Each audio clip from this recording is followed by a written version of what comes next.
एक बड़ी खबर का रुख कर लेते हैं। विधानसभा उपचुनाव को लेकर बड़ी खबर है। भाजपा ने 84 सीट पर प्रत्याशी का ऐलान कर दिया है।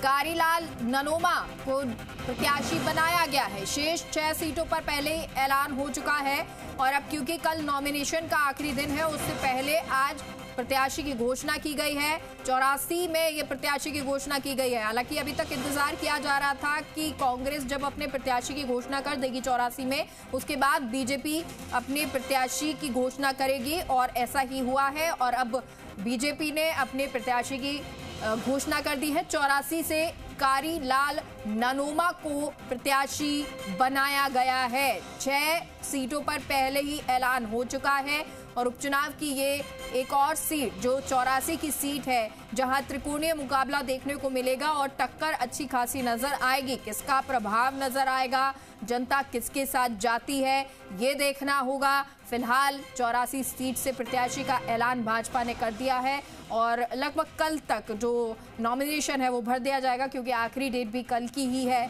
लेकिन 6 सीटों पर पहले ही ऐलान हो चुका है और अब ये एक सीट 84 जिस पर ऐलान हुआ है, नाम भी आपको बता रहे हैं और प्रत्याशी जिसकी घोषणा की है तमाम जानकारी देंगे। लेकिन क्योंकि यहाँ के समीकरण को साधने की कोशिश पूरी तरह से बीजेपी करेगी, क्योंकि एक तरह से बाप पार्टी यानी आदिवासी पार्टी जो है उसने अपना प्रत्याशी की घोषणा की है और यहाँ से आदिवासी पार्टी का प्रभुत्व अच्छा खासा है। यहाँ से आदिवासी पार्टी जीतती आई है, तो ऐसे में ये जरूरी है कि जो प्रत्याशी हो वो इस तरह का हो जो टक्कर आदिवासी पार्टी के प्रत्याशी को दे सके। क्योंकि लोकसभा चुनाव में भी कांग्रेस और आदिवासी पार्टी ने गठबंधन किया था, लेकिन वो इस बार नजर नहीं आया है। अखिलेश हमारे साथ उस खबर पर जुड़ गए हैं। अखिलेश, जानकारी दीजिए प्रत्याशी को लेकर।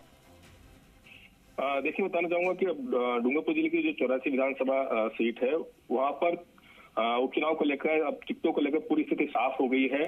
बीजेपी, कांग्रेस, बीएपी तीनों ही चुनावी मैदान में है और बीजेपी की ओर से जो कारीलाल ननोमा का प्रत्याशी बनाया गया है। कारीलाल ननोमा वर्तमान में सिमरवाड़ा से बीजेपी के प्रधान है और काफी अनुभवी जो है चेहरा है वो बीजेपी के।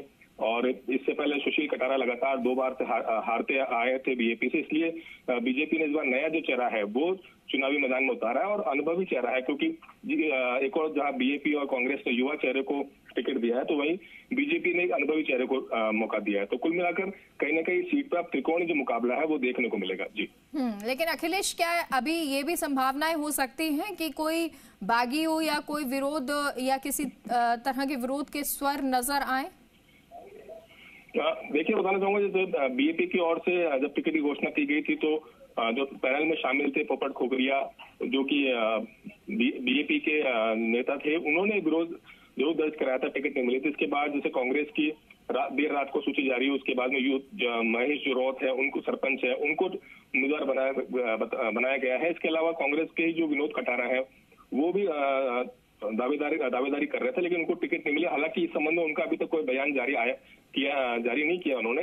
इसके अलावा बीजेपी की ओर से जो कारीलाल ननोमा का नाम सामने है, बीजेपी की ओर से और भी कई जो नेता थे वो दावेदारी कर रहे थे। पूर्व प्रधान थे नानूराम परमार, वो भी दावेदारी कर रहे थे, लेकिन अभी तक किसी प्रकार की जो बयानबाजी है, जो विरोध की है या बागीपन की, वो सामने नहीं आई है। जी अखिलेश, क्योंकि देखिए दावेदार बहुत सारे थे और दावेदारी भी बहुत सारी हो रही थी, लेकिन ऐसे में कारीलाल ननोमा का नाम सामने आना, किसी का प्रभाव नजर आता है या इस नाम को चुना गया, इसके पीछे की वजह क्या है? देखिए, 84 विधानसभा सीट पे लगातार पिछली 2 बार से बीजेपी जीत दर्ज कर रही थी और बीजेपी सेकंड नंबर पे रही थी। सुशील कटारा लगातार 2 चुनाव वहां से हारे, तो इस बार सुशील कटारा ने साफ जो है संगठन को मना कर दिया था कि उनको यहाँ से टिकट नहीं चाहिए और वो संगठन का ही काम करेंगे। उसके बाद कारीलाल ननोमा की जो दावेदारी पेश की गई थी, उनको वर्तमान में वो सिमरवाड़ा से प्रधान है। पंचायतों में काफी होल्ड है, क्योंकि प्रधान रहते हुए सरपंचों पर उनका प्रभाव है।